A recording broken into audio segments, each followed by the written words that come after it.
বহুদলীয় গণতন্ত্রের প্রতিষ্ঠাতা শহীদ রাষ্ট্রপতি জিয়াউর রহমান দেশ ও জনগণের কল্যাণে নিয়েছিলেন অনুকরণীয় উদ্যোগ।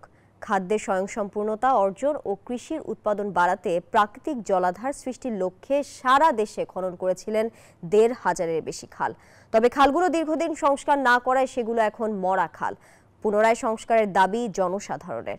প্রতিনিধিদের তথ্য ও চিত্রে ডেস্ক রিপোর্ট। দেশকে খাদ্যে স্বয়ংসম্পূর্ণতা অর্জনের লক্ষ্যে উৎপাদন দ্বিগুণ বৃদ্ধি করার উদ্যোগ নিয়েছিলেন শহীদ রাষ্ট্রপতি জিয়াউর রহমান। সেই লক্ষ্যে শুষ্ক মৌসুমে সেচ ব্যবস্থা সচল রাখা, একই জমিতে একাধিক ফসল ফলানো, পতিত জমিতে চাষাবাদ বাড়াতে দেশব্যাপী শুরু করেছিলেন খাল খনন। উন্নয়নের যুগান্তকারী এই কর্মসূচি আলোড়ন সৃষ্টি করে জনমনে। প্রাকৃতিক জলাধারের পানি সেচ কাজে ব্যবহার করেন কৃষক। একই সঙ্গে সেচের কারণে ফসল ও মাছের উৎপাদন বৃদ্ধি পায়। স্বল্প মূল্যের সেচ সুবিধায় কমতে থাকে জ্বালানি ব্যয়। বান্না দিয়ে আমাকে ধানগুলো নষ্ট হয়ে যাচ্ছে, এখন আবার খনন করেন। খাল খুললে আমরা আবাদ ভালো করে পারবো, পানি ভালো নামবি, খাওয়ালে আবাদ করতে পারবো।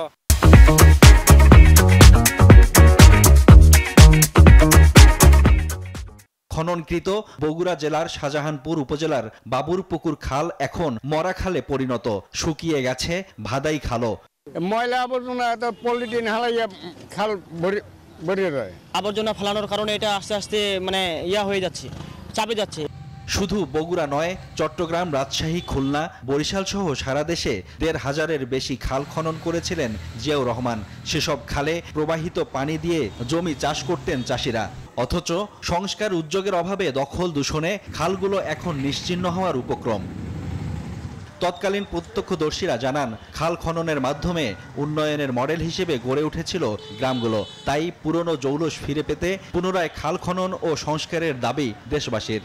এই খালগুলিকে আবার পূর্ণ খনন করে যাতে আবারও শহীদ রাষ্ট্রপতি জিয়াউর রহমানের যে কর্মসূচিগুলো ছিল, বাস্তবমুখী কর্মসূচি, এই কর্মসূচিগুলিকে যদি আমরা আবারও যদি বাস্তবায়ন করতে পারি, তাহলে গ্রামের উন্নয়নের একটা মডেল হিসেবে কাজ করবে। জিয়াউর রহমানের খাল খনন ছিল সামাজিক ও অর্থনৈতিক বিপ্লব। আবারও খাল খনন করে গ্রামীণ অর্থনীতি চাঙ্গা হবে, এমন প্রত্যাশা সবার। Desk report, news 24।